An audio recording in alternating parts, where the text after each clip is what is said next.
Good morning, Senator Sotto. Welcome to Straight from Radyo Bandido. Thank you very much. Good morning, Mayor. Thank you for having me, and good morning to one and all. Senator Sotto, you are known as a fighter against drugs throughout your political career. What would you consider was your biggest achievement versus drugs? And will you continue President Duterte's policies versus drugs? Or what would you do differently? The greatest achievement would be amending and updating the Dangerous Drugs Act of 1972. That was way back, even before martial law. And so when I entered the Senate in 1992, or when I was elected in 1992, I formulated and upgraded slowly but surely the Dangerous Drugs Act. We were able to pass it in 2002, and that is why it is called the Dangerous Drugs Act of 2002. And therein, I created the Philippine Drug Enforcement Agency. The Dangerous Drugs Act of 2002 and the creation of the PIDEA encompassed the entire way, I should say, of battling or combating the drug menace. It is complete. All the primary concerns are there in the law. And I learned that through the years, through research.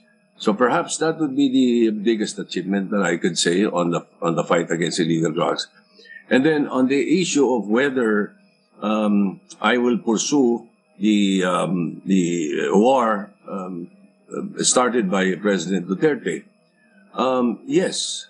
As a matter of fact, it is part of the four primary concerns, or the focus of President Duterte's fight was the fight on enforcement, the enforcement of laws. Doon yung the so-called tokhang, but that comprises only what I call the supply reduction strategy. Okay. President Duterte was heavy on the supply reduction strategy. But in the law that I crafted, there must be a demand reduction strategy. And the demand reduction strategy is what I would want to pursue. Nice. Aside from continuing with the fight against illegal drugs through enforcement and prosecution. Of course, in prosecution, there is much to be desired as of now. But then again, on the issue of demand reduction strategy, there is prevention and rehabilitation.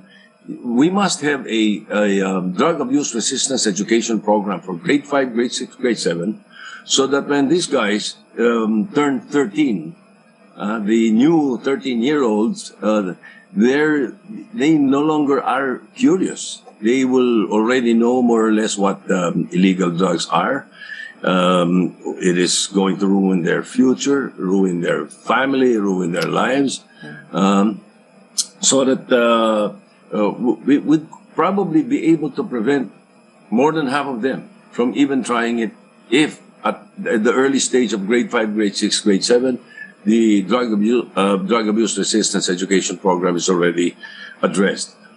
Thank you, Senator Sotto. That was very, very enlightening for me. And so I guess your stance is prevention and rehabilitation to add to that. Correct. Thank you very much. For my second question, Senator Sotto, in case Senator Bongbong Marcos wins the presidency and you win as vice president, can you work in harmony with him? How is your relationship with Senator Bongbong Marcos?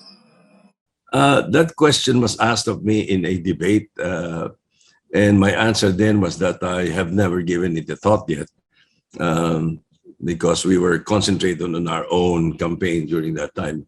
But perhaps now that you've asked it again, let me see. We've worked together for 6 years in the Senate now, and my track record shows that I can work with 23 other republics. You cannot be Senate President in harmony if you are not able to work with everyone. In minority, whether it's they come from the minority or the majority or on the critical side, if I can call it that. And then we've known each other. We're friends. It's probably obvious that I can work with anyone. In this case, I distinctly recall that even before we filed our certificates of candidacy, Senator Marcos and I met in a private meeting, and we actually discussed about the forthcoming elections and the situation of the country during that time. So if I can work with 23 republics, I'm sure I'll be able to work to whoever wins as a president.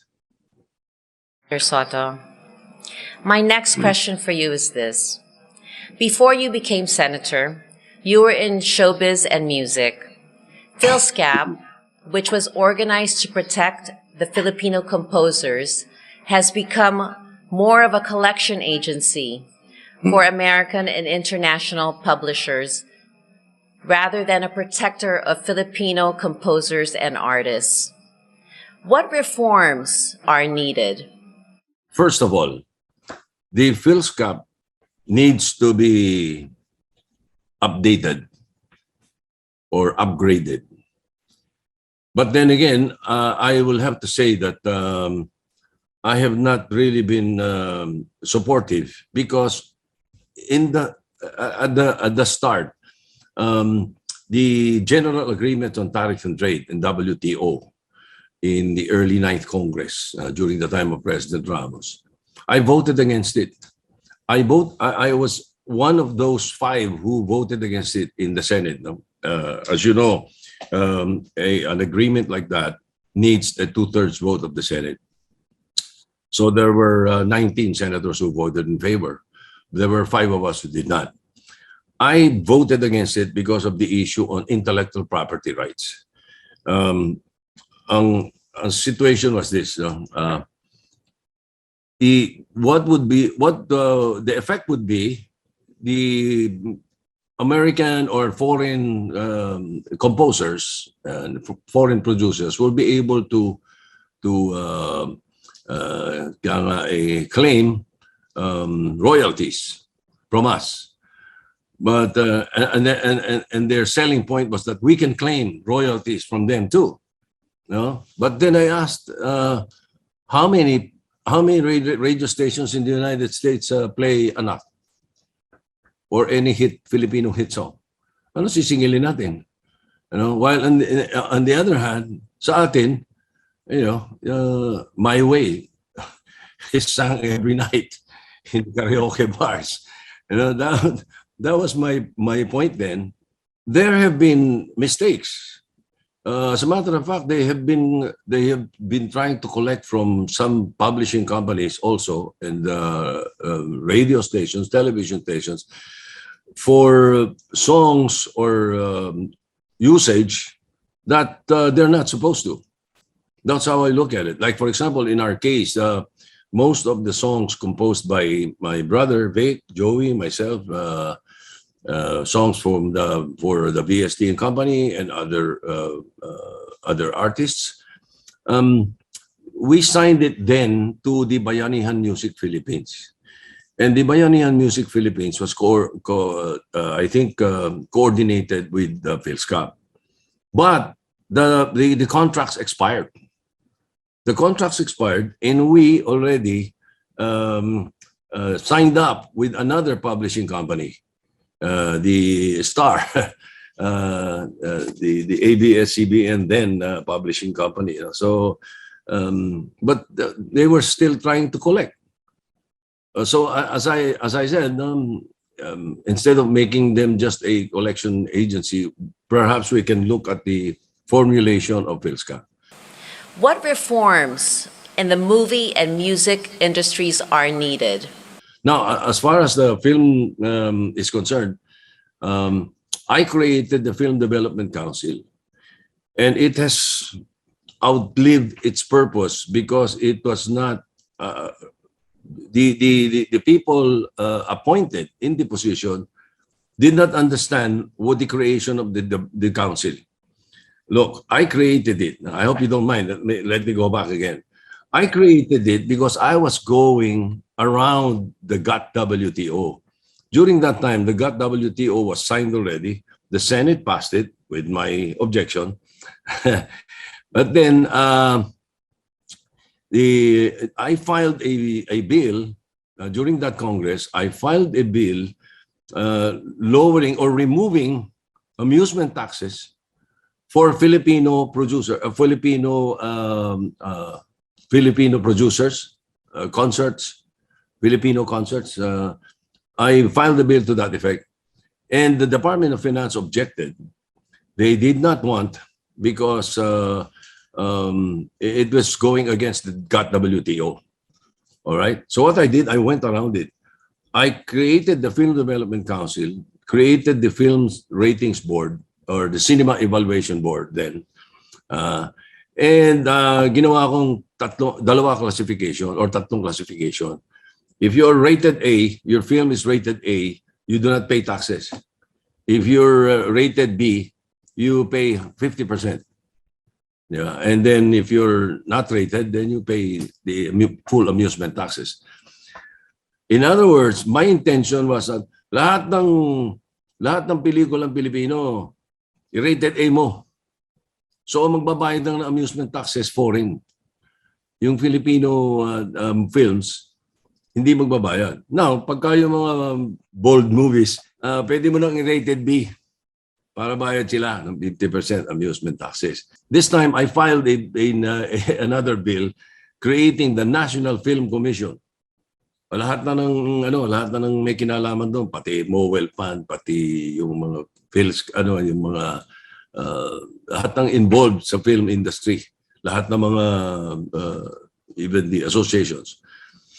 Pinagsama-sama ko ron in the National Film Commission. Now, it's not passed yet, but I think that's the formula. That's the answer to mainly the question on both the music and the film industry. Thank you, Senator Sotto. For my next question, some people are saying, what can Lacson and Sotto do differently if elected, when they already have had their chance to help the country, having served long periods in the Senate? In effect, you have had your chance. What else can you do better? I'm glad that they realize that we've done a lot. But we've done a lot in legislation. As a matter of fact, I sponsored the creation of 33 cities that were formerly municipalities. And look at how bustling they are now. Makati, Marikina, Pasig, Las Piñas, Valenzuela, to name a few. And others in the provinces like Urdaneta and Pangasinan. Let me see, Kabangkalan in Nueva Negros Occidental, Silay, Victorias also in Negros Occidental, and then Kidapawan in Cotabato.